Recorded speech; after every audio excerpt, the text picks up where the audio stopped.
How is it going, team? A massive welcome back to the Average Jacks podcast. Today, I'm joined by the brilliant Vanessa Raella, and this one is not to miss. It's a great chat. It's quite a long chat, so I'll get straight into it and I won't bore you with the intro. But as always, if you could leave the podcast a review, it helps massively. If you want to follow me, my socials are J McKeenan Books, all in the description below. You can find my website, which is www.jackmcKeenan.co.uk, and there you can find my weekly newsletter, The Queue, which is a 3-minute read each week, hopefully giving you the cue to the new habit that can help change your life. And finally, before we get into the podcast, a massive shout out to the sponsor, Viribus Strength. The guys are great. They provide some of the best apparel, the best bags in the business. I find myself using it every day, wearing the stuff as much as I can, and I'm never disappointed. If you want to check them out, head over to their website, which is www.viribusstrength.co.uk. The link will be in the description. And if you use the code AverageJack at checkout, you'll get yourself 20% off. All that will be in the description, as well as Van's socials and where you can find her. I hope you enjoy the podcast, and I'll see you all very soon. Peace.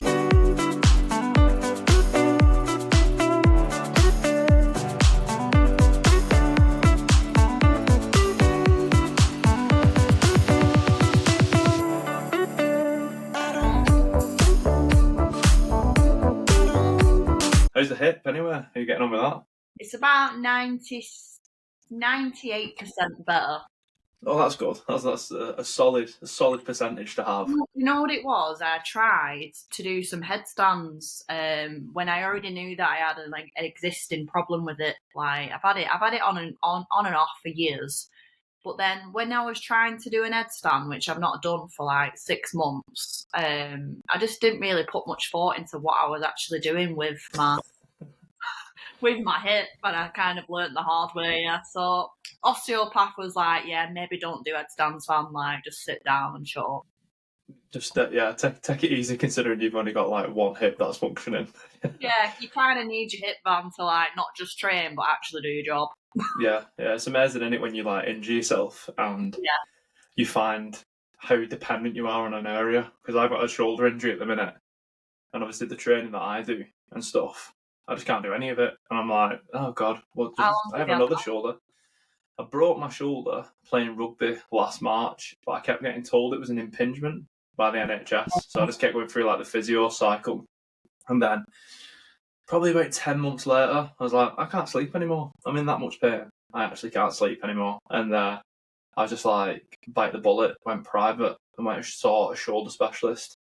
Oh, and he was like, yeah, mate, your shoulder's completely fucked and has been for a long time. So luckily I avoided surgery. But but the thing is, I was playing rugby, weightlifting, all with a broken shoulder just because I kept getting told it was an impingement. So I'd like do 5 weeks of rehab, try again, and it's not getting any better. Why is it not getting any better? Oh, where? That sounds really tough. Yeah, shit, man. It's definitely something.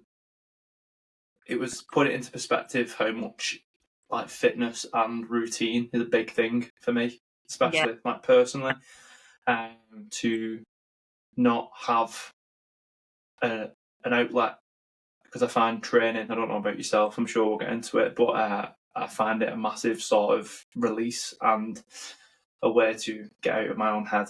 Yeah, it'll help you deal with your own life as well as just everything in your life a lot better, doesn't it? Like diffuses any like pent up emotions or maybe stuff that you sometimes struggle with. I think training kind of like just brings it down a little bit, doesn't it? Yeah, and I was listening to a podcast a few weeks ago, and there was a lady on who's wrote a book about sort of dealing with emotions and mental health and depression and stuff like that. And she mentions about how one of the main signs of people who are struggling is like rumination on their own pain, and they talk about it a lot. And she was saying how fitness and exercise is such a good way to get rid of that, because you're not thinking about your problems, you're just thinking about the task at hand of what you're currently doing. And I was like, yeah, that's perfect. That's exactly how I feel when I'm training and like putting it all in. Do you know what I'll say to that though, which is quite contradicting to what you're saying? I think it's important that everyone does have different tools of helping themselves that maybe isn't just movement focused. 100%. Yeah, 100%. Because I think there's that element of some people completely rely on that bit of exercise in the gym to kind Definitely. of not deal with things like front on, like you say, your emotions and stuff. And I think there are other ways to diffuse a few things. Like I did like a guided meditation yesterday at the top of a massive hill, which I've not done for ages, but I literally felt like a different person.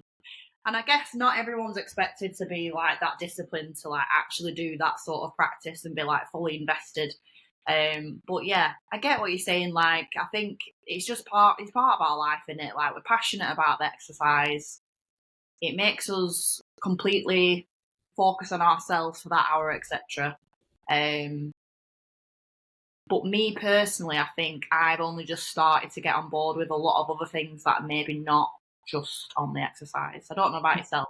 No, I agree. I completely agree. And I think for a long time, for myself, I think that's what was sort of missing for dealing with my own issues and sort of the expectations that I put on myself, which I'm probably my own biggest critic, and that's something that, you know, drives me on to be probably better and pushes me, but it's also a burden as well. And, you know, when I'm training and I'm not thinking about that, I'm not actually tackling that problem head on. I'm just a bit of a rest. it's like it's taking away the issue, but the issue's still there, and that's what I've found with sort of journaling. Breath work's big for me. I do like doing that. I probably don't do it as much as I should, but I think we're quite similar just through looking at like your socials and stuff. Is like I love cold like exposure, the water, stuff like that, but also like I probably prefer being in the sauna. Because like once you get to a point in that sauna, it's just you and your own mind. And you're like, God, this is rough. Saunas have got loads of benefits to them, haven't they? Yeah, I feel like I'm well overdue a sauna session. Yeah, they're so good, and especially when you combat them both together, like the cold and the heat. You sort of. I remember there's a practice which is like 15-3, so it's 15 heat, 3 cold, and you repeat it 3 times. And honestly, by the third round of that, you're just in a different dimension. Like you're just vibrating at a higher thing, and it's absolutely insane just how you feel when you come out of it. I've done that once at an actual place in Blackburn, and I was surprised myself actually. I was a bit of a soft arse. That getting back out of the sauna to get into the water is just like next level shit, and we actually can't breathe. Yeah, it's so consuming. Like you sit in it, and because obviously you've heated yourself, it's bad enough when you're at normal temperature. So never mind when you've been in something that's toasty and like 90 degrees, and then you're doing literally something like, looking at in some cases probably like an 87-degree change of temperature. So it's so shocking. What's your opinion on actually like what that actually does for the body? I mean, not just because there's a lot of people I think, right, that are doing it for kind of like that mental headspace and like it's like challenging mentally. Yeah, the resilience. But then, so there's that. But then there's people that are like talking about like reducing inflammation, muscle recovery. What are your thoughts on that? Because I'm not completely buying into the recovery part. Potentially inflammation. Yeah, I think for me it is. I do go into that with more of a resilience and a mental challenge aspect of it. I think the sauna, from everything that I've read and everything that I've listened to, I'm no expert. I only listen to these things secondhand, but I've never seen anything that has had anything bad to say about the sauna and the benefits of it in the health. And then you go on to the other side of that, and with cold exposure and that, and it's very much a mixed bag. I think you can be on the pro side or the con side, and for me, I sort of take it both with. Like I tilt my hat to both. I've got splinters in my arse, I should say. I'm sat on the fence with it, but I do find like inflammation and stuff, and I know there's been studies as to when, say people do hypertrophy training and then they go in straight to the ice afterwards, which some people do, it does actually have negative impact on the training because of essentially when you're doing hypertrophy and you're lifting weights, you're essentially causing inflammation, you're causing blood flow to the area, muscle damage. And then when you get in the ice, you're negating everything that your body's just done. So I think if people are doing it, they should probably research it a little bit and sort of not just think that, oh, it's great for me if I go and do a big weight session, aim for build strength or mass, and then go and jump in the ice bath, because there is studies that suggest that it is actually negative rather than positive. If that answers your question. I'm sort of on the fence. I think it's a little bit of like a fashionable thing now. Yeah, 100%. Like people will want to have a video of them getting in the pod in the garden.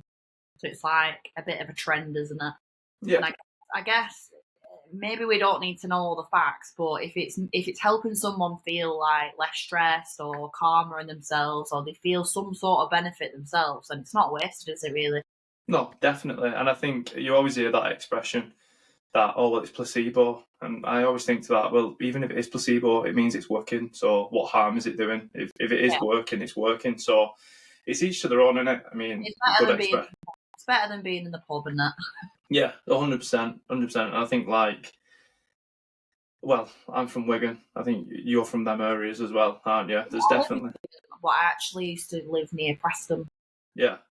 I don't know what the culture is like from where you grew up, but obviously you live in Wigan now, and you'll see the culture of that town. It's very much party people. Yeah. It's the weekend is the release, and substances are normally the escape. I think training to some degree has fell into that negative culture as, like, you get what I mean? I'm not saying training's negative, but where I'm from, there's definitely, it goes hand in hand with each other sometimes, and I think people do it for the wrong reasons. Yeah, I think there's a lot of people where maybe they're trying to look the part and they look a certain way, but maybe how they actually live their lifestyle's not a very healthy, balanced way. Yeah, building foundations on sand, innit, essentially.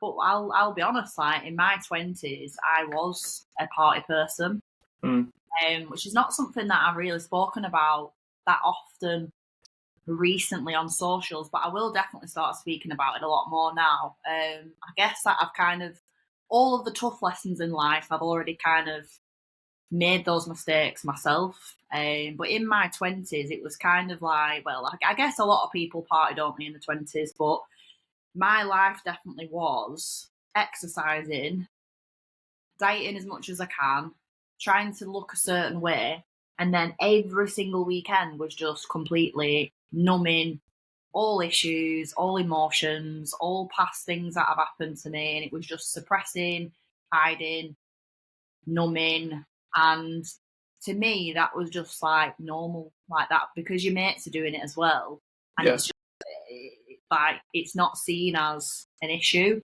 And I look back on it now, and I just think, like, I can't actually believe that was my life, because my life now is just completely different. But I guess, like, even though I'm 34, unfortunately there are still a lot of people that do live the lives now that just maybe can't really see past that, why they are drinking, because they're kind of calling it fun, and it's like, I'm having a fun time with my friends, but is it? Because it's quite heavy.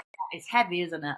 Yeah, and I'm not going to sit here and like preach the gospel as that I've never done it, and like I won't do it in the future. Do you know what I mean? But I think it is something that you realise one day. I think when you're younger as well, I know from my experience, like you go out on the piss on like Fridays and Saturdays, and you can do it. You can like sit through it, and you can go to work, and you can go to the gym, like, and you're like, oh, hangovers, what are there? And then you just hit an edge, and you're like, oh my god, my life is completely derailed by just 6 hours of just.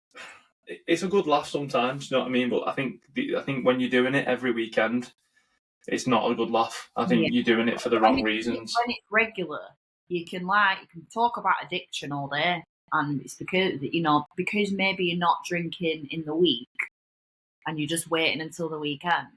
You don't really see it as like any form of addiction. But no.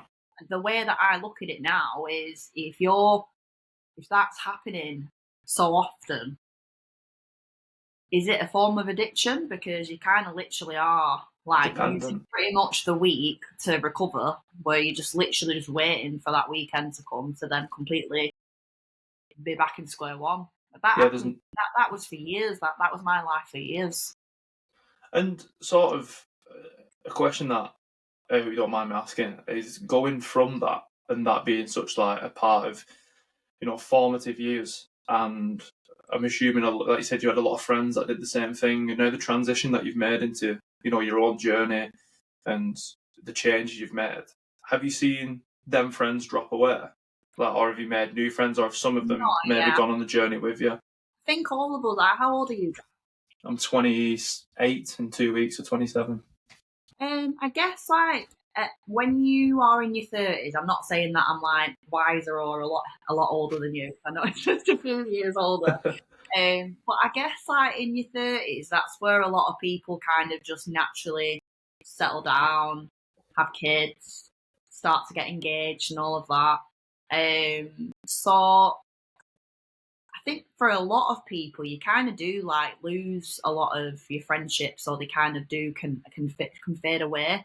But my two like close friends, um, one of them did just settle down, and then that was her kind of not on going out anymore. And my other friend had a baby, so yeah. I guess like my whole change in my life, like well, yeah, my life completely changing. I had to quite deeply go down um, the lonely path of spending a lot of time on myself. Well, yeah, spending a lot of time on my own. Not all the time. I've done a lot of like work with my mum and stuff. She's very like into like holistics. But having to like face myself, which I think well, it sounds sad that, but that's kind of how you can grow a lot. I completely agree with you, and I don't think it's sad at all. I think But it's tough, isn't it? Because you kind of it's like got a lot of shit that's needing to be sorted, and you have to kind of like almost return to quite a few different things that maybe you've not dealt with. yeah, and I think from my own personal experience, which I've probably never spoken about in front of people or like on a platform like this, is loneliness is something that I struggle with massively. So I feel that quite regularly, and I think you have to look inwards to sort of think why is that, and I think sometimes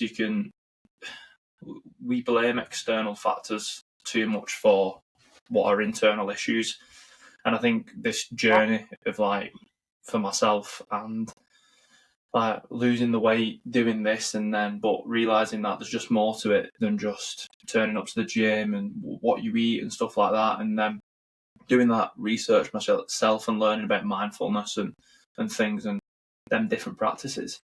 I realised that a lot of the issues start here. They're Yeah, not because yeah. of person A, person B. Where you grew up, where you did that. It's your choice at the end of the day. How did you like get onto that sort of type of working on yourself, of like holistics and like mindfulness?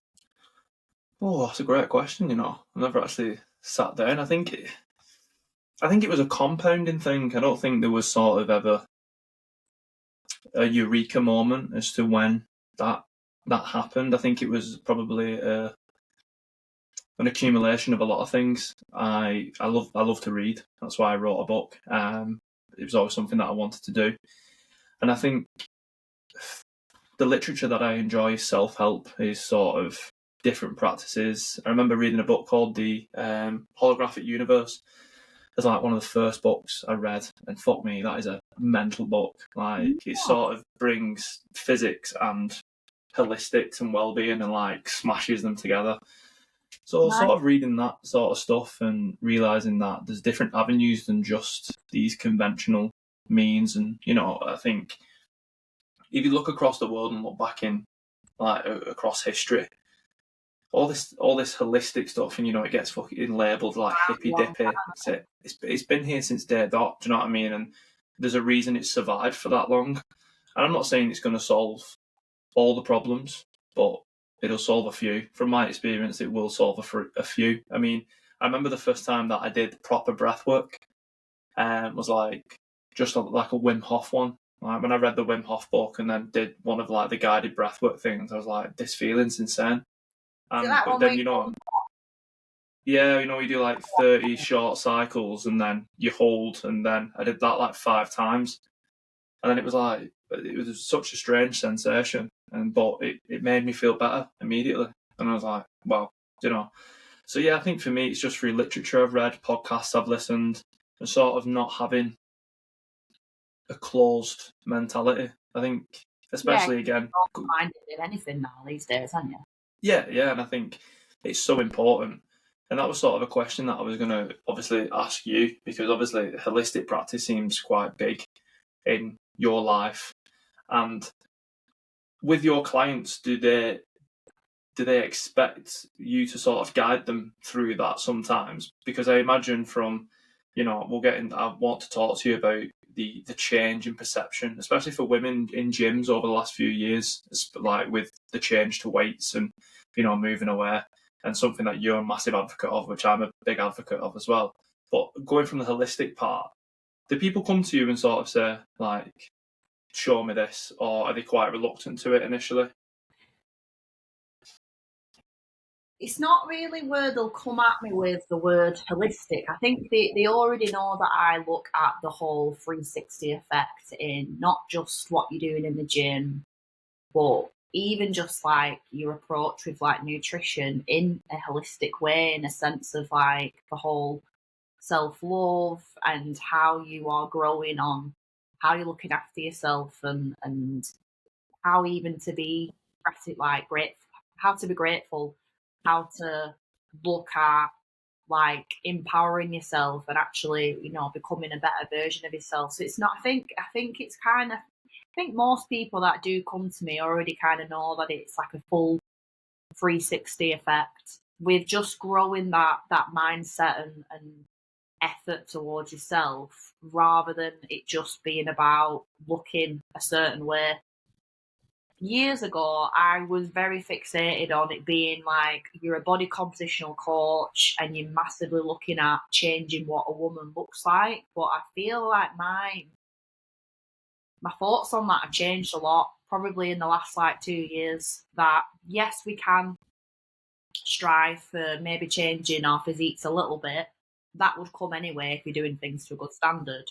But just trying to just learn to have a better balance of rest, on top of all the tough stuff, and just learning how to slow down and learning how to really have a minute with yourself. Because it's just like fitness world is all like, right, do all the hard stuff, be dead disciplined, get everything 100%, like kill yourself. It's the grind culture, isn't it? And it's something that I've spoken about before on other podcasts. Is that it's all well and good looking at these 1%ers and what they do, and that's brilliant. They can, provide a source of motivation when you need it. Watching these compilations of people fucking running marathons with 100-kilogram vests on, that might motivate you. Do you know what I mean?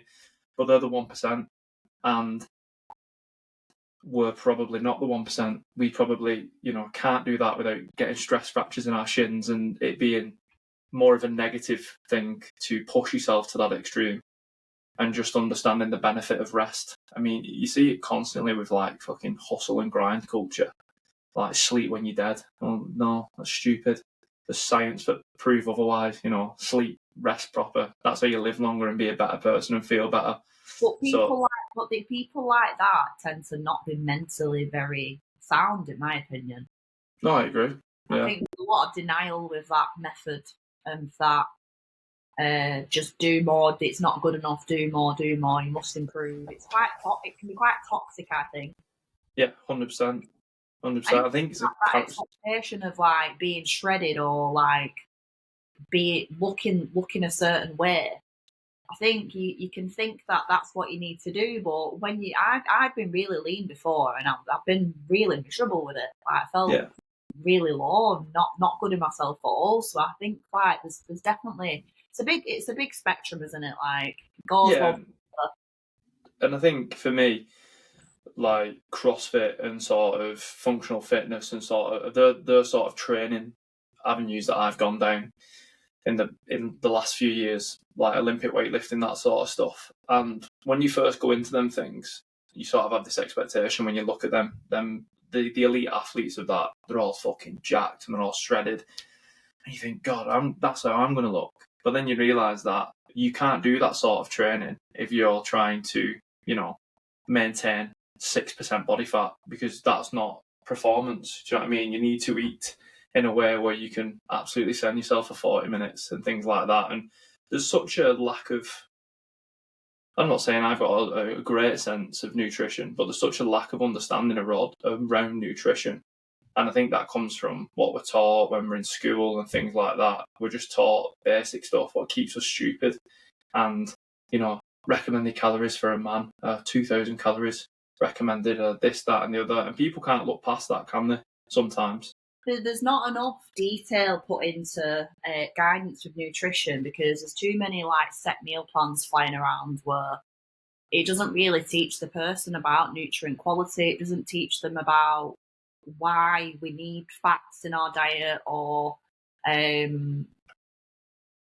even carbohydrates. They get demonized, don't they? But if you kind of understand how they are worked in from the energy that they provide, but then also understanding how if you manipulated it and you look at focusing on fats a little bit more one week for more health benefits. There's a lot that you can toy around with nutrition, but I think there's too much advice given out right, you're just gonna hit this amount of calories and it doesn't really matter what you fill it up with. But if you're just kind of filling it up with loads of processed convenience foods with not that much effort put into it, you might drop a little bit of body fat, but you can just feel completely different, as in shit, compared to if you was putting very specific foods in your body. And I think, there's it's one of them again. It can go very heavily into detail nutrition, and I guess it's just about balance, isn't it? And I think the word balance is different for a lot of people. Most people just need to eat less processed foods, don't they? 100%. And I think for me, that's something that I'm still not brilliant at. I'm better at than what I was initially. You just had a Rustler burger for your dinner? No, I'm not that bad. I mean, back in the day, I might have been when I was a bit of a bigger boy. That might have been my go-to. A few Rustler burgers, wash it down with a 2-litre bottle of Iron Brew or something like that. I mean, they were goat level meals back in the day when I was 18, 19. But yeah, I think it's such a people perceive it as a cookie cutter, don't they? If that worked for you, that'll work for me. But when we don't have that information and that basic understanding of what it is, that's just never going to apply. But even being on a diet, people think that eating healthy is just related to dieting, when actually it's not just about dieting, is it? No, and I think obviously when I was coaching and training people, trying to explain to them that it's not a diet you're after, it's actually a change of lifestyle that you need. A 6 to 8 week diet isn't gonna create the change that you're after. It's actually a lifestyle change. And is that, obviously you work with people, it's your day job. How do you sort of educate people on that? And I think the narrative from what I see from my experience is very much, I'll just do this for 12 weeks and then I'll lose 4 stone and have a 6-pack. And you're like, that's not how it works. I think because there's quite a lot involved with food, I try not to really overwhelm them with loads at the start, and I kind of just start to look into the food diary, and then with the use of check-ins, that will probably be the main topic on my check-in feedback videos, where I would go through, we'll have a look at the meals, figure out if the protein's maybe been a little bit too low and how we could maybe increase the protein of that. But I'd always, rather than just being just too much and it being really overloaded and then just being what the actual help, because I think most clients just don't want to be overwhelmed with it, and they might just feel like there's too much going on, and then before they know it, they just think that I don't actually fucking have a clue what I'm doing. So I guess my method would be that I would have this protein, what I consider nutrient dense, whole proteins, carbs and fats list, and they kind of know that that's what the things are classed as, of what I perceive the good options. And they kind of have that as like a bit of a background help, and then they would just make their own choices. And I think the more feedback that I would give on the videos, they would start to maybe tweak and change the meals over time. Because on the Kahuna app, where they actually track the macros like every day, that's where I can then sort of advise if I think something balanced or if it's not. So, for example, if they're only having like 20 grams of fat a day, I would just re-explain the actual purpose behind fats, and then be like, right, let's have a look at which fats we can start focusing on this week. Are we going to have some salmon? Are we going to have olives? And it's just like over time, I think that's when they actually take it on board as like they've learned about food. And I think that's probably the best way, to be honest. Like you say, after coaching, they kind of already have that knowledge of understanding the place for carbs, understanding the importance of protein, what fats are actually doing, and what a balanced diet means, rather than it just be, right, chicken and rice, set meal plan, where they don't have a clue what to do outside of that set meal plan. It's not sustainable. It's not a long-term answer, is it? And I still, it winds me up that there's so much of that still going on. I'm going to start ranting in a minute. I love it. Rant, mate. Let it out. Preach to the masses, because I'm on your page. Is a lazy way for coaches to get results out of a client, because some people are so desperate to lose body fat that they'll get a set meal plan, they'll actually follow it, and they will lose a lot of body fat because there's no external things going on. They're literally eating what they're told to eat. But then what happens next? They don't have the tools to kind of live the life in a balanced way, and they probably just revert back to how they was beforehand. And then the coach will have that before and after picture, and it's like... Yeah, and that's where it's a diet then, isn't it? That's where, you know, they've gone to a coach for 10 weeks, they've got a diet off them, and then they go back to, you know, that shit diet again, that diet what got them in the position, because they've... Yeah, because that's it. And someone, I can't remember who said it, again, I was listening or reading something, and they were sort of comparing personal trainers and coaches to, like, driving instructors. Like, you have this person for a set period of time, and then you should have the foundation and the fundamentals to be like, right, I could sort of do this on my own now. And like, do you agree with that? Is there a sort of... I will make it clear to my clients that I will hopefully sort of coach them and educate them for at least 3 months. They always tend to stay with me for at least like a year.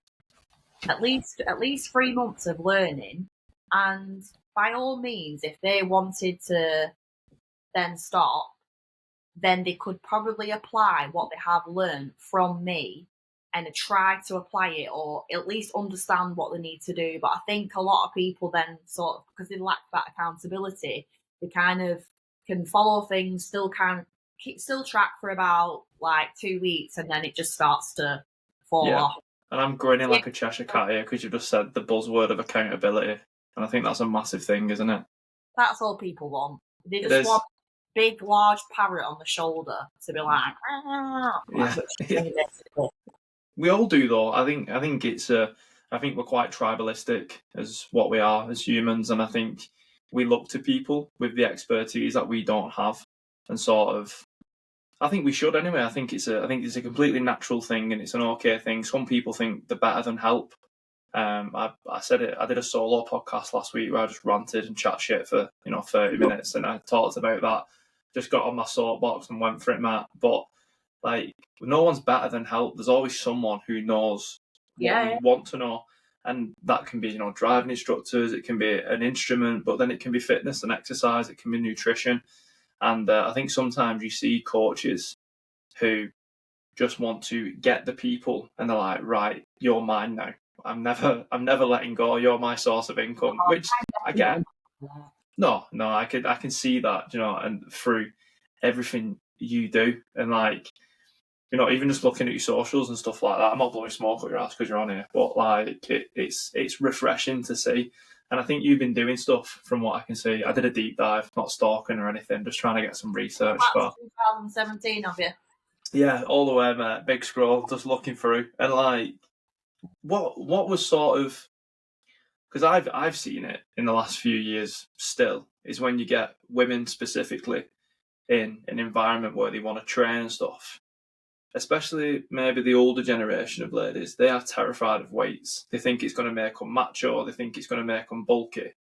And we both know that's bullshit. Like, there's nothing better, is there, really, than getting strong. But how do you combat that? Because obviously I want to talk about your transformation and what you did, but I'm assuming strength training was a massive part of that. So do you want me to answer the question of how I let my clients overcome that fear of bulkiness first? Yeah. And then we can segue. Right, in the initial consultation, it's just a really good sit down to make it completely clear about how processes work, because I think even the processes, women kind of don't really understand that. The actual ability to be able to grow even a tiny bit of muscle is when you actually come away from dieting, mainly because we know that we're kind of restricted to only gaining a little bit, aren't we, when we're dieting. So I make it really clear that you're not really got much opportunity to be building much when you are dieting, which is going to be the first phase anyway. But even in maintenance, I'll use myself as an example that it's taken me fucking years to even grow a tiny bit of muscle. Like my glutes, like, it's gone from a pancake to just a slightly fluffier pancake in like about 5 years. That's such a great analogy. It's literally gone from a hole in a wall, to like a slightly fluffy pancake, and it's like, I'll say to them, like, I can't stress it. You don't just wake up like Popeye with a can of spinach the next morning. Like, it takes like graft. And I always say to them, like, listen, I wish that it was easy to grow muscle, because I would love to be growing some like big shoulders and a big back, but it just doesn't happen. It takes, I think, social media is probably the main reason why they presume that you can end up looking quite masculine with it, because there's some women that maybe have cheated, maybe taken a few drugs, and there probably are more like bodybuilding pages and maybe women that are on the bigger side, but they don't know the background of how long that person's been training for, if they have been taking any little naughty drugs. Some people naturally, well, some women have a little bit more testosterone than others, so they have that, they genetically can build more muscle than other women.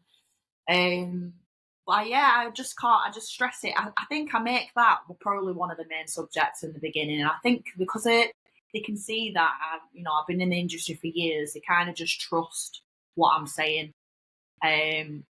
And I think that's always going to be an issue, in the beginning. It's just trying to get that trust of you're not just going to do a few bicep curls and then be walking around like, oh. Yeah, well, like my day job, I work at university, like in the gym and that sort of area, and I've been there on and off since 2015. And when we first started, the gym was like brand new, everything was shiny and new, do you know what I mean? But it was full of CV equipment, everything like that, and there was a small free weights area, and predominantly you'd see women on the CV stuff, not really in free weights. Now, I mean, it's probably 60-40 women to men in the free weights, and they're throwing big tin around more than some of the boys, and obviously it's great to see. But like, it's been such a fast change. Yeah. And like, do you have any? Obviously, you work in the industry probably more than I do. I only dip my toe in occasionally. Do you think there's any sort of reason for that, or is it just, again, we're more access to education than what we had previously?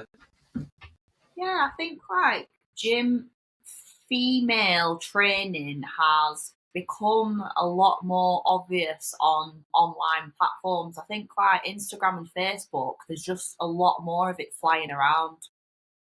And there's a lot more of like people sharing the stories of like how weight training has helped them and showing the transformation. And I guess because there's been so much more of girls training sector online, I think women have maybe felt a little bit less scared, maybe, or maybe just because there's been a lot of talk about how it can actually like benefit things like menopause and longevity, and they're starting to realise that classes is unfortunately not really going to always massively solve how women are.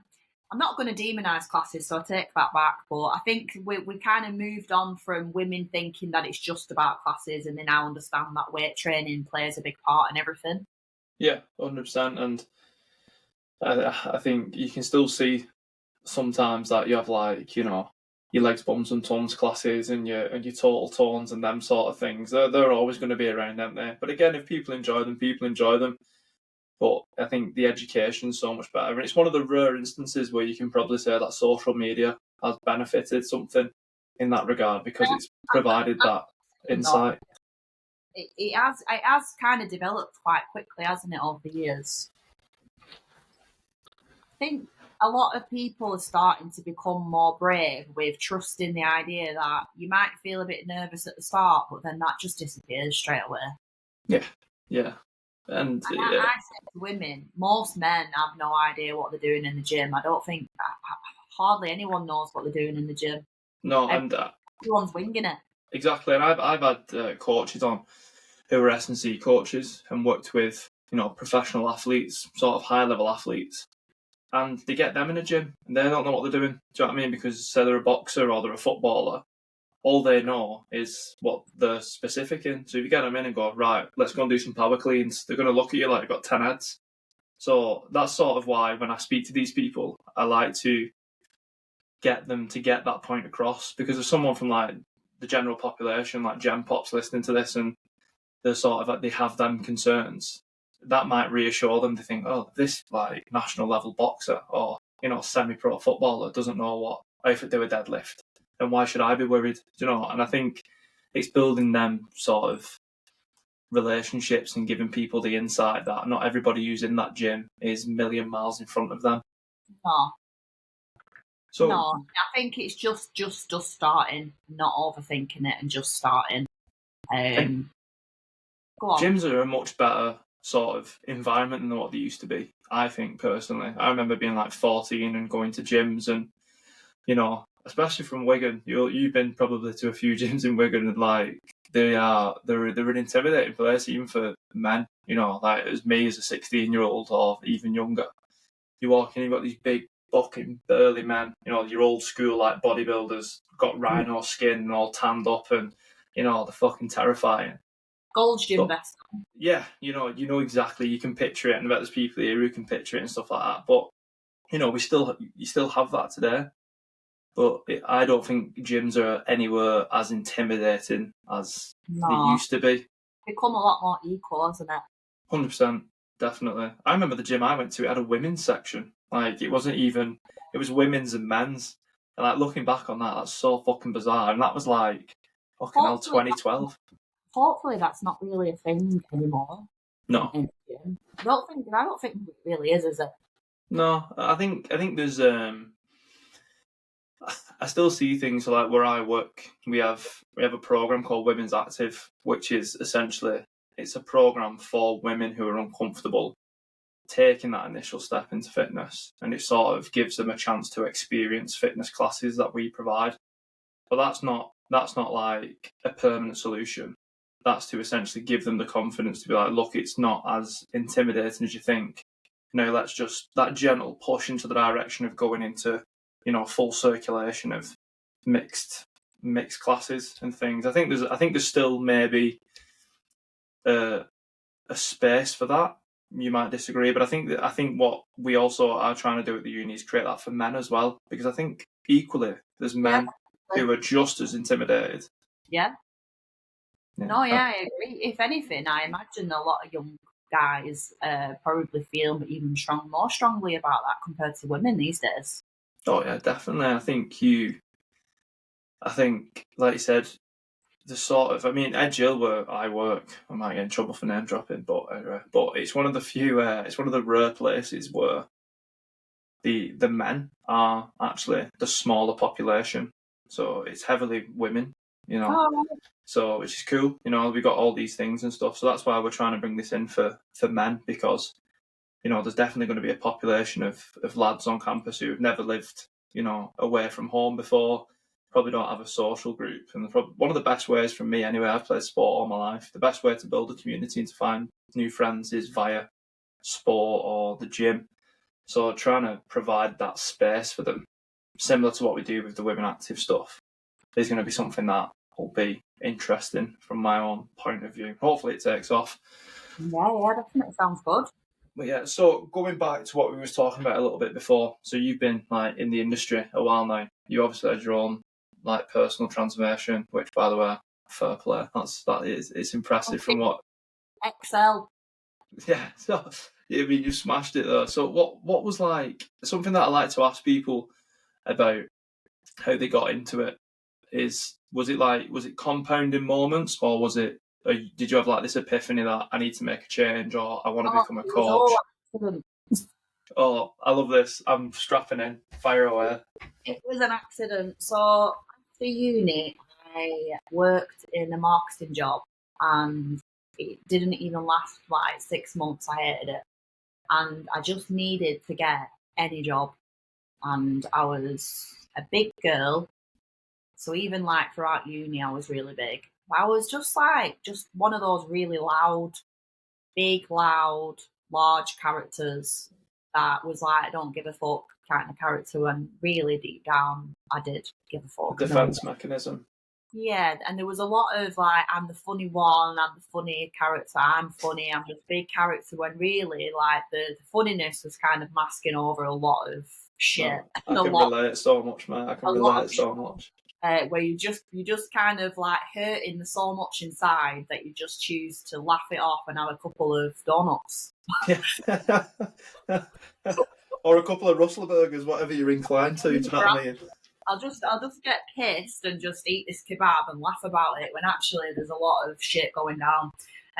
But yeah, I needed any job, and then I remember just applying for every and any job, and I ended up working in a really like well-known commercial gym, which was in itself comical. Like, I didn't know anything about the gym. I would do tours where I would take people to look around the facility, and I'd be like, really a really overweight person, which is embarrassing as it is, like you showing people around the gym, which was uncomfortable to be like a big person that's showing people around the gym.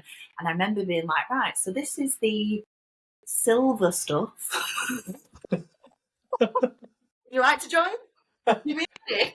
Sign this piece of paper, mate, and I'll take £20 out your bank account each month. I had no idea what was going on, and I actually started to have like, because I ended up having like a managerial role, and to be fair, I actually really loved my managerial role and the whole like running the building and getting people to join and all of that. But the PTs that would just be hanging around like the desk, they start to make like comments on like what I'm eating, and they'd be like, why are you eating 3 bowls of cereal? And I'd be like, it's Cheerios and the whole grain, like the like healthy. The one of my 5 a day. The whole grain is one of my 5 a day, and it's absolutely perfectly fine to have 3 bowls. And they'd be like, right. So then I go chicken and get like, I go Tesco and get a full cooked chicken, like an actual full cooked chicken. And I'd be like, right then, you lot are going on about like chicken and rice, and I'd have a full chicken, a full packet of rice.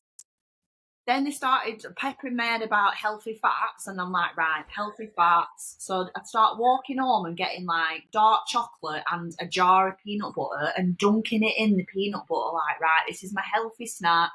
I'm going to smash this.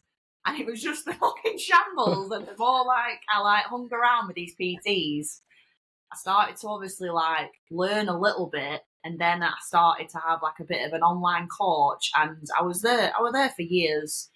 And then one day, the woman that did one of the classes, Insanity it was 6 a.m, and she didn't turn up for the class, and I had to fucking cover this class and completely blag it. Hey, right. That's class. Bit of winging it. Love that. That was when I actually started like the whole like all of like the learning to do with like classes, group training, and then coaching. Love that. That's such a good story. As I transformed, I kind of went too far with it.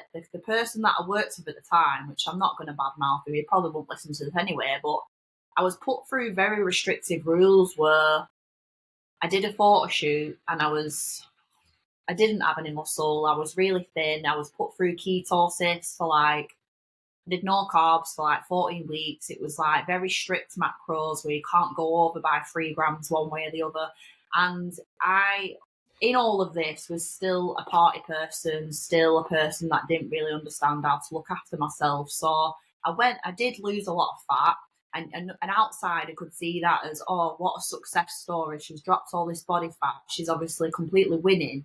But I had dropped all the body fat, but I didn't have muscle. There was no real health there because it was done just too restrictive. And I was mentally really, really fucked up person. It was, yeah, I think people think transformation is just about how different a person looks. But me right now compared to back then, the amount that I've done to my mind is like bonkers. But that's the complete change in lifestyle because yeah, there's so much more to it, isn't there, than just losing a bit of body fat. 100%. And I'm so glad you've sort of said that, sort of put that message across, because I think sometimes people can just think that's it. That's all they need to do is, you know, shift a bit of weight and then I'll be happy. I'll be fine. I'll be okay in myself and I'll ultimately feel better. But it's not that. It doesn't essentially work like that. Like I think I was 118 kilos, and then the lowest I got down to was about 89 kilos. Wow. I mean, I was a lot more miserable at 118 than I was at 89. But like, I'm much more happier now, just knocking around 95 and 98, just anywhere in between there. Like I don't really worry about what my relationship with gravity is, because that's all my weight is. Do you know what I mean? Like, there's other metrics that I'm familiar with now that, you know, like measurements, them sort of things, are a bit more of a healthy way. I don't know if you agree with that, to sort of have a relationship with yourself. I feel like sometimes that was a big thing for me when I was coaching people, was sort of saying, you know, if you go for a piss, you might lose a pound, but that doesn't mean you've lost that pound. Like, you know, that it can fluctuate so much. You could move your scale 3 inches to the left, you could gain £2, but the tape measure never lies. Like, this is what I was trying to say to people. Like, you can go, you know, it's more of a, not realistic, because I think there is a place and a time for scales and things like that, but you can't obsess about measurements because you can only do them every now and again. You know what I mean? Like, you're only going to see it every 4 weeks, but I can get on the scale. Right, I've just been for a shit in the morning and a piss. I'm going to weigh myself. I'm going to weigh myself before bed. I'm going to do it again. You're going to do it every day. And that is unhealthy for me. Yeah, I sometimes ban my clients from weighing themselves because some of them, it's taking a little bit more time than others for them to drop that they think that a number on a scales is the entire representation of whether they're succeeding or not. Yeah, it can really mess with a person's mood. There's so much more to be celebrated than what we fucking wear. Yeah. How do you feel about Weight Watchers and things like that? Oh, it's just too much like confusing. It's just too much confusing information, isn't there? Like, which one is the one where it says you can eat as much pasta as you want? Weight Watchers. But then it's a sin for eating a banana. And avocados. You're going to hell if you're having some smashed avocado. Yeah. We will all sit in our circle in the local parish church and do you. It's a brand. It's branding. It's successful branding where people are maybe comfortable being around other women that are maybe in the similar stuck lack of knowledge gang. Mm-hmm. And they trust that because the brand's been going for so long that it must work, or it might work for me, and maybe they don't want to particularly invest in getting a coach that would work with them on a one. I don't know. I think it's just it's sheep following sheep. It's blind leading the blind. It's so cyclical, I find. I think from people that I've spoken to, clients that have used it, they go, well, I lost 14 pounds on Weight Watchers. I was like, all right, sound. And they're like, yeah, but then I put it back on and went back 6 months later. Then it's all it's doing is making them like fixate on how much they weigh, isn't it? Yeah. And they're like, right, well, the reoccurring theme here is that you're crashing. You're doing like a crash diet, thinking you've got it. Not got, again, going back to what we've been saying, not got the information, the education. And then you're going back to Weight Watchers and doing it again whilst paying them, you know, £1 because you didn't lose enough weight, which fucking blows my mind.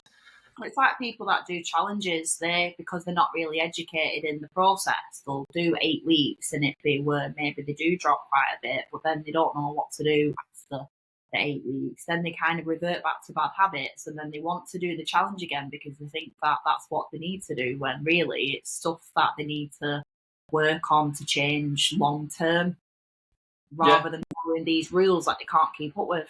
Yeah, and I think the challenge one's one of them. Like, if someone's got the information, the education, and it's something that, they're aware of what they're putting the body through for that period of time. Like, they're like, oh, I just want to see what I'd look like that. But I know that when I come out of it, I can do X, Y, and Z to maintain a healthy relationship with training, with food, that and that.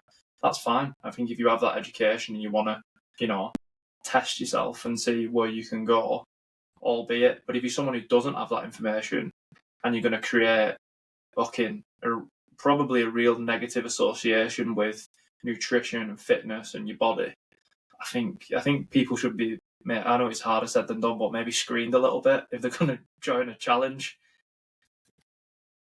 Yeah, and there's this, I think the challenges, are always still going to be flying around. Oh, 100%, because it gives people what they want. I think it gives them in 8 weeks, I'm going to make you look like this. And people are like, 8 weeks, fucking mint, man. Don't have to fucking worry. Well, I believe that coaches that have lots and lots and lots of physical transformation, like big, massive difference pictures, I know that I've got 1 or 2 flying around at the top of my page, but if your entire page is just lots and lots and lots of them, it doesn't necessarily mean that coach has really genuinely helped change these people's lives. It's just anyone can really get someone to be whacked into the floor with all of these rules and get them to just, you jump, they say how high, and it can be done in a very, 2 hours of cardio a day. I've heard all different kind of things going on. Like, someone were on like two hours of Stairmaster a day, 800 calories, 12,000 steps, like just all of this stuff that's just not realistic. But then because they've got all of these pictures, it's like, all right, they must be a really good coach, but you don't know what the aftercare is. You don't know whether those results have been able to be sustained. And to me, a successful fat loss transformation is when they get to keep that progress made long term, rather than just constantly reverting back. Yeah, like yo, what people seem to go through a lot. And a question that I wanted to ask you was sort of, it must be difficult. Well, obviously, I'm not putting words in your mouth and just assuming, so you can tell me if I'm wrong. But it must be difficult to sort of change people's understanding. So, like, when people come to you, what are sort of the, like the buzzwords and the regular habits that they have that you can associate with someone and be like, right, we need to sort that habit. We need to get that buzzword out of your vocabulary. Like, is there certain things that you see and you're like, this person might need a bit more help than the other? If that makes sense. The most common struggle is weekends.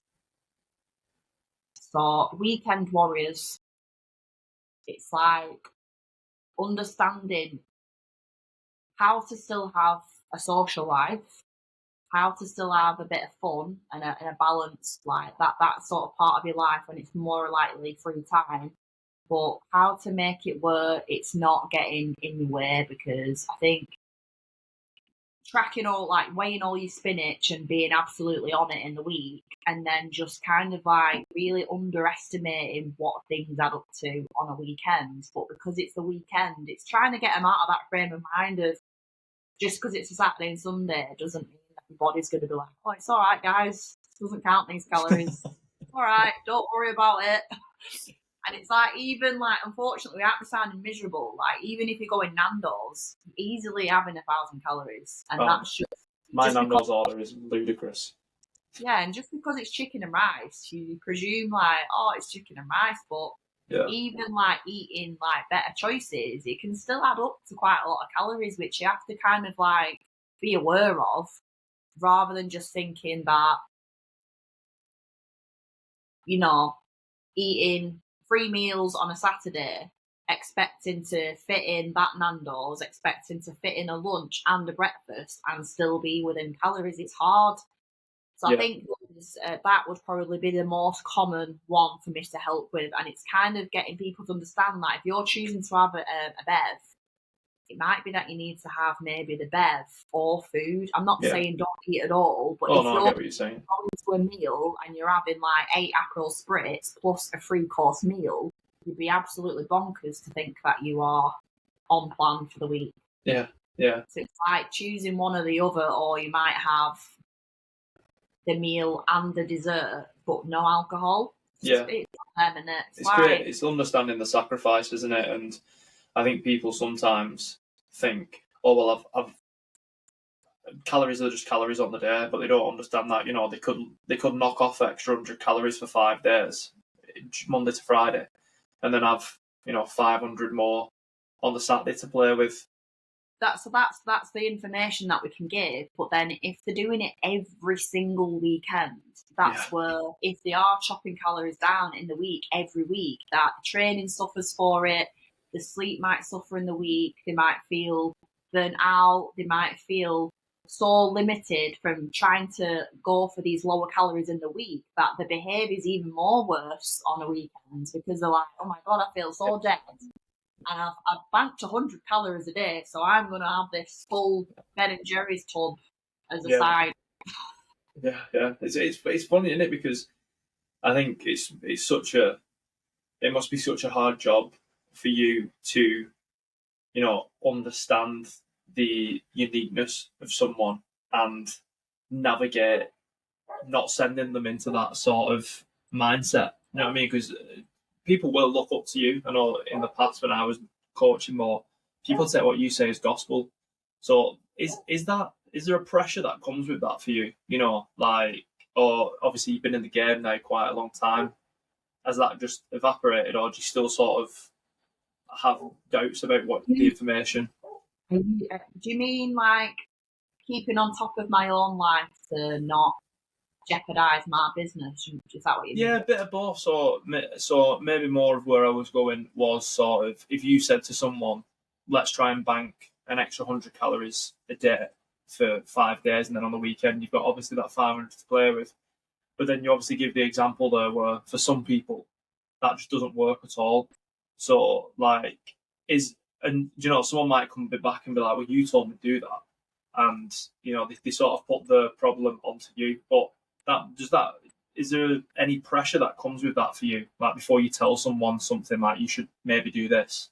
I think we have to try different ways. Sometimes just one way might not work for a person, and then as a coach, you have to actually be open and very, very willing to try different approaches with clients, because it's not good enough just to be like, right, you've done that wrong, you failed, it's your fault. It's not just about me like blaming the client for not doing what I say. I think there's other ways that we can maybe look at things, like, for example, banking a lot of calories, pushing a lot of your calories maybe on a Saturday more towards the end of the day. You might not have had your breakfast, you might have a really low lunch, and then sort of save most of your calories for maybe that restaurant visit or a big tea that you've made, a fake away at home or whatever. So I guess the more I get to know the client, the more I would know maybe what they might benefit from the most. Some people might want to have a bit more flexibility on maybe a Saturday, but then rein it in again on a Sunday. I know that works for a lot of my girls, because even that makes a big difference of just using maybe one of the days as a little bit more of a top heavy calorie day. And just, treating every person as an individual. It's hard. I think keeping on top of like all of my clients as well as myself. Like sometimes I'm literally like, how am I remembering everyone's bloody IBS problems, food intolerances, menopausal issues, mental health, whether the kids had a sleep or not? Like I remember a lot of big details about my clients. So I'm surprised that I actually keep on top of myself. But in terms of like me and maybe the pressure of me working in the fitness industry, I guess all I'm trying to do is just set a good example. And to me, that's not about what I look like anymore. And I think people kind of know that.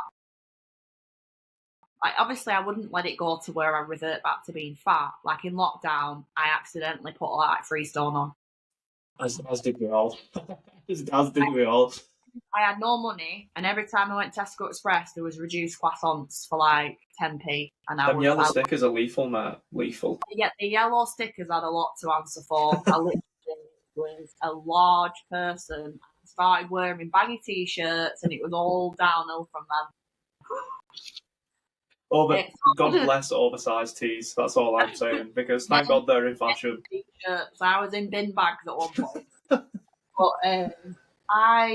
I am not a person that is overly stressed about being a coach that is shredded, and I think I do like the look of kind of looking ish like you train, because that's not because I think that a woman should look like she has muscles, but I like having a tiny bit of muscle where it's like, right, that person's actually grafted and really worked hard for that. And I think that just shows what the person is in, how passionate they are about exercise and looking after themselves. It's not that the amount of muscle is important to me, but it's, for me, as long as I've got a little bit of muscle and a bit of chunk, I'm all right with that. And that's it, and it's finding what you as an individual are happy with.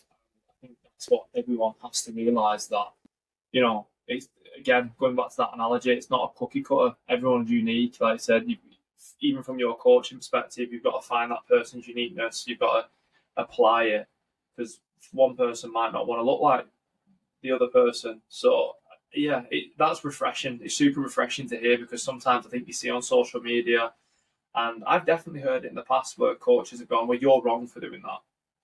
I mean, there's a time and place for that. Don't get me wrong, but it's not. no, I think sometimes as a coach as well, you need to sort of have the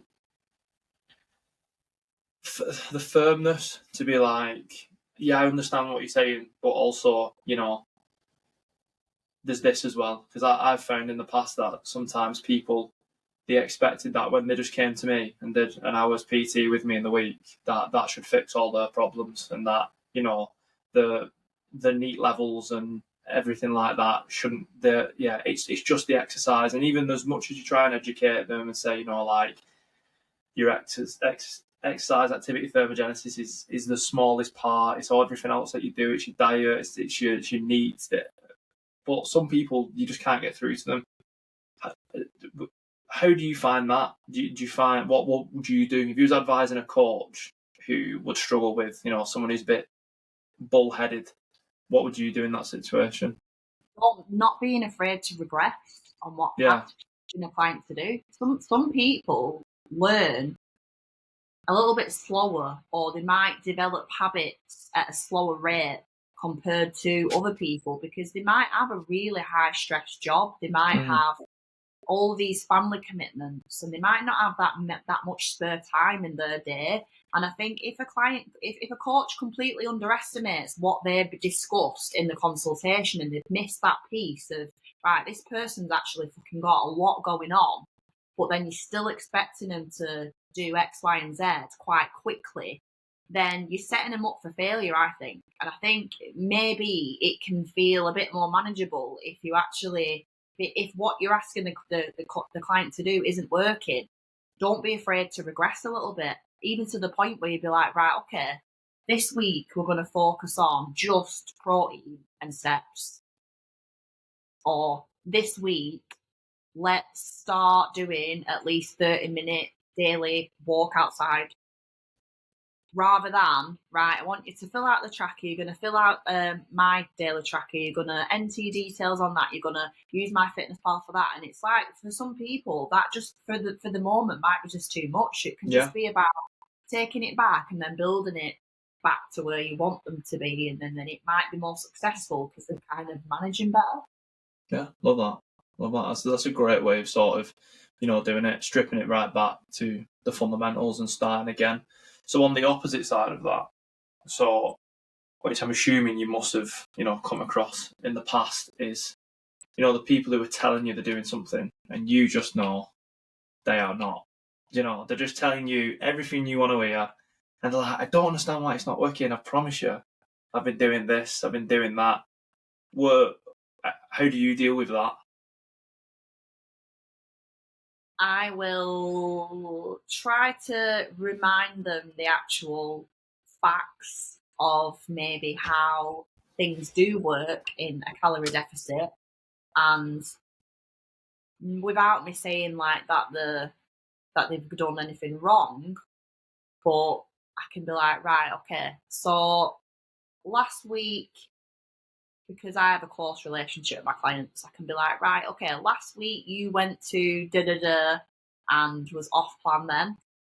So this potentially might have caused the week to be at maintenance. You might not be in a calorie deficit. And it's kind of like I can start to, in my own roundabout way, say, we've not really been in a calorie deficit recently because of this week being when you was on your period, the other week you had your birthday, the other week you had an off-plan weekend.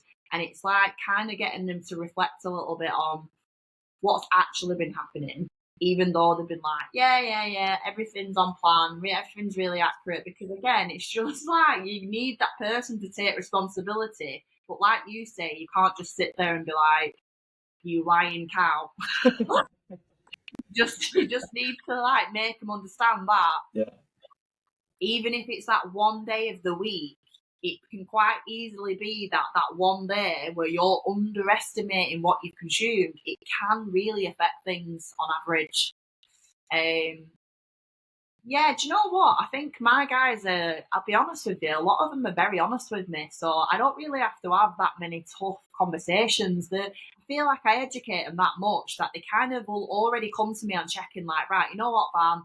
I had that christening at the weekend, so I'm going to understand that I probably will have maintained as a worst case scenario that week. But I've not got any social plans this week, so I'll be pretty much on plan this week.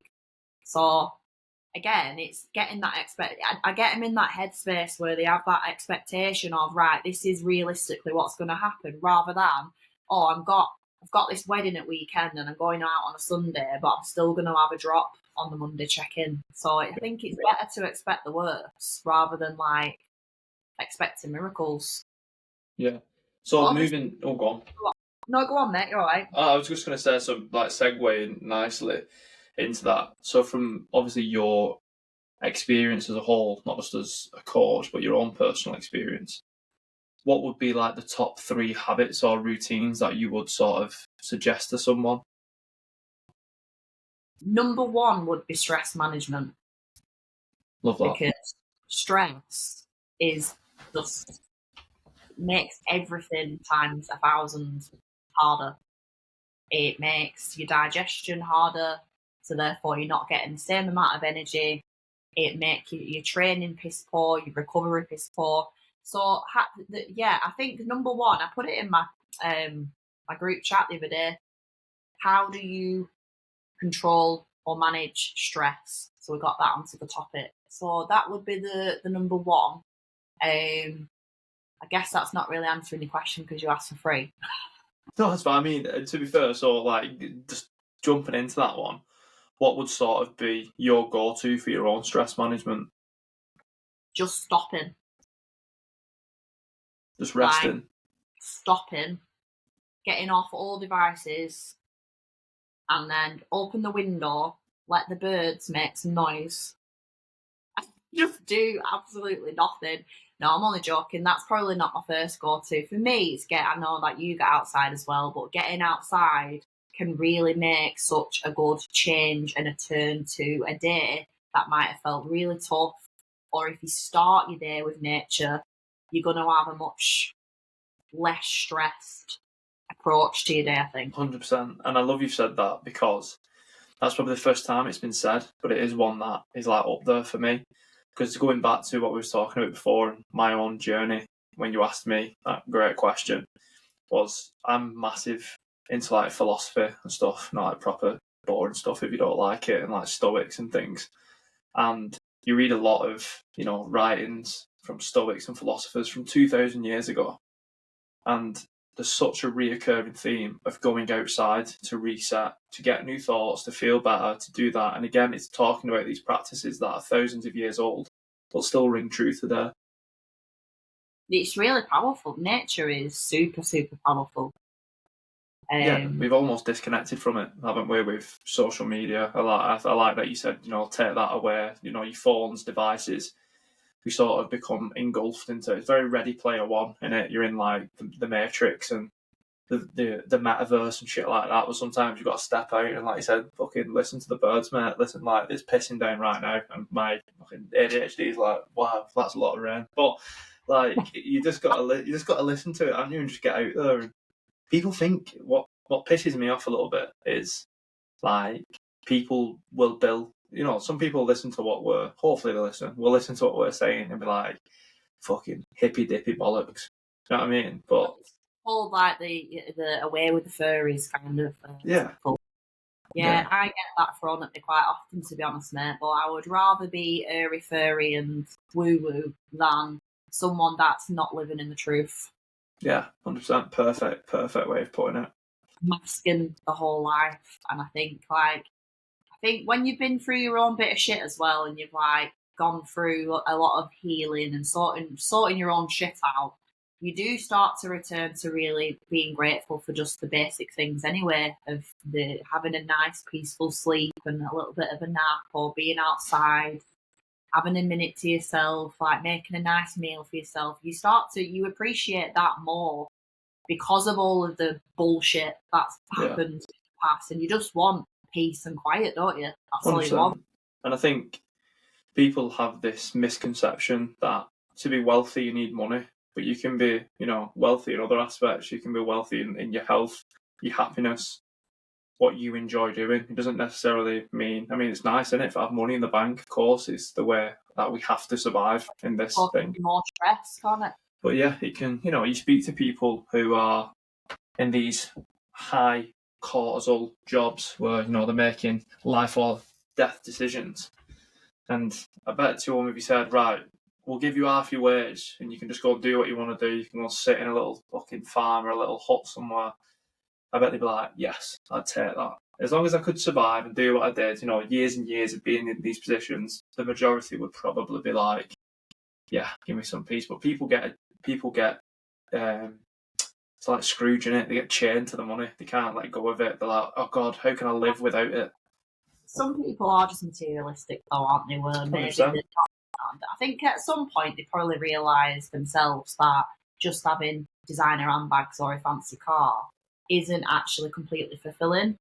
I think everyone gets to the point where they maybe do realise that a little bit. I think I'm really not a materialistic person at all, and I'm also, maybe over the years, because I've kind of come from not really having much at all to then like building like my own business, I'm just really grateful that I'm in a position where I'm actually really helping other people like better their lives and live a happier, more balanced life. And that for me really is very fulfilling. So yes, it'd be nice. I think everyone might really appreciate at some point maybe, earning a little bit more money. But for me right now, it's really not a goal of mine. I'm kind of happy with having my personal time as well as a decent amount of work time, where because I am rested and I'm healing and I'm working on myself, I can then do my job at a much better standard. And I think that's important, that coaches are on that level with themselves, because otherwise, if they're not quite on that level with themselves, that's going to really affect how they guide other people, I think. Yeah, I completely agree. And, people if they come to you as a coach, they're essentially in your school of thought. They spend time with you, and some of these people will look up to you. So, if you're sort of in a bit of a negative mindset yourself and you're dealing with them people, you're probably going to pass that on to them. It's like that thing, innit? You're a product of the 5 people you spend most time with. I think as a responsibility, like with my job, I have a team that deliver sessions and stuff like that. So, I'm not always perfect, you know what I mean? Some days I've had a bad day and I can be a right crabby bastard. But I do try and, come across and sort of re-instill that, it's just better to be approachable, nice person. And I'm not always like that, don't get me wrong, but I think it's definitely the way we should all be going. Like I said, be a bit less materialistic. And like I said, everyone comes out of that phase. I see it all the time with friends who I've grown up with. I've done it, you know what I mean? When you're younger and you get your first paycheck and you've no bills and things like that, you're like, God, I'll go buy this £100 t-shirt. I look back now and I'm like, what a fucking waste of money. What a knobhead. Why did I do that? It brought me no joy other than one time wearing it for a picture for put on fucking Instagram. Yeah, I'm glad that I'm not one of those kind of people. I think, especially, I don't know. Yeah, it's just not me at all. It really isn't me. I am the reduced sticker girl, so that's just me. Yeah. And like, there's nothing wrong with that, is there? Like, if you're happy, you're happy. And I think people sort of, you know, and again, if you are a materialistic person and you find happiness in that, fucking, who am I to tell you otherwise? But for me, I just don't think that it doesn't balance the scales enough to bring sort of proper happiness. If that makes sense.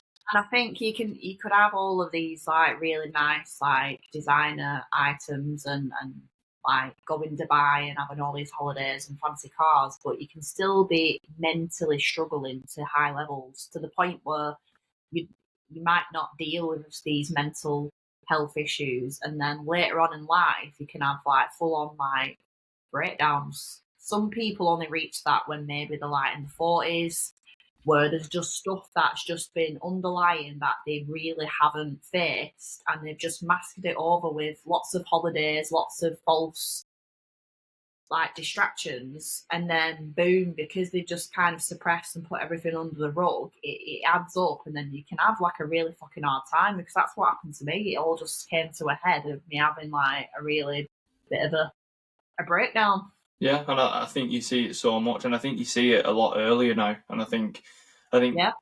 what you're explaining there is the classic midlife crisis, innit? And I think, but now, looking at, I have mates, good mates, who are had them breakdowns. I'm like 27, you know what I mean? They're having them at like 24, but I think like there's only so much pressure within the gasket that it can take.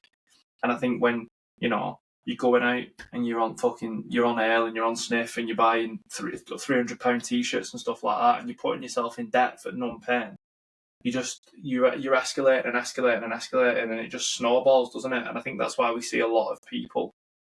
Obviously, this might be absolute bollocks. This is just my opinion, but I think that's why you see a lot of people having these big changes in life a lot sooner and a lot younger and a lot earlier. Yeah, and it's it's hard to not be patronising with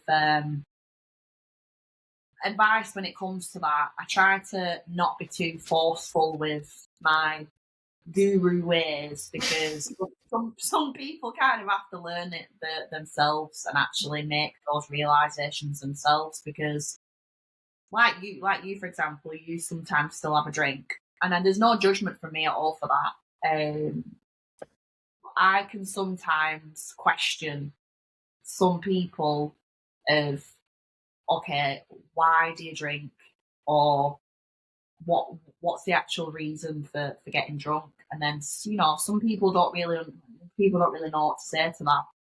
But I still think that I'm not saying that you drink for the wrong reasons or that you're masking anything over, but I do still have a lot of questions around why people do opt for that escape on a weekend rather than trying something different that's not anything to do with like drugs or alcohol. Yeah, and I'll answer your question. There isn't a particular reason. There isn't, I don't necessarily. I probably do it for the wrong reasons when I do it. You know what I mean? It's probably just society. Yeah, stress release, societal.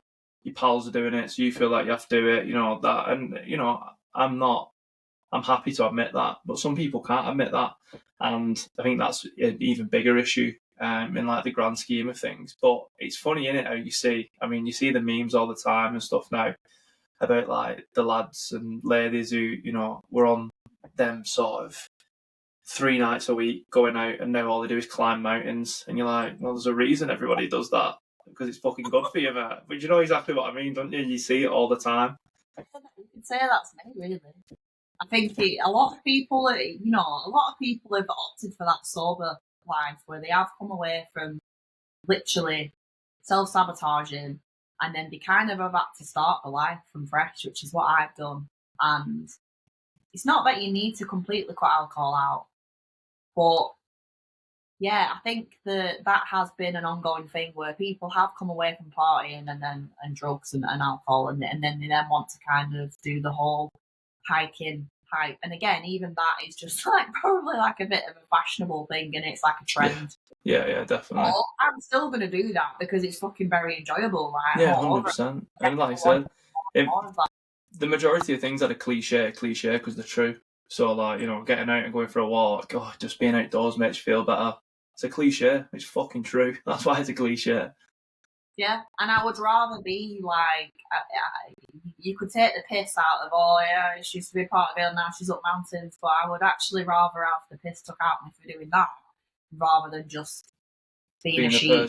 Be the person who, you know, they've got the Instagram story of them like pissing themselves at bottom of King Street, or, you know, doing it because we've been there, fucking waking up in wheelie bins and your mates take photos of you, shit like that.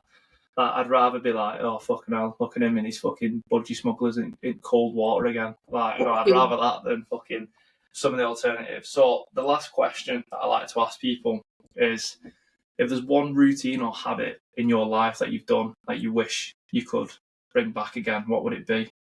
Say that again. So if there's one habit or one routine that you've done before in your life that you don't no longer do, what is it and why do you want it back in your life? Yoga. Nice. Not done it for a long time, and it's super powerful. And I think people underestimate what yoga can actually do. Not just from a physical, like as in like help with mobility and recovery with like training, but it can help like balance your hormones.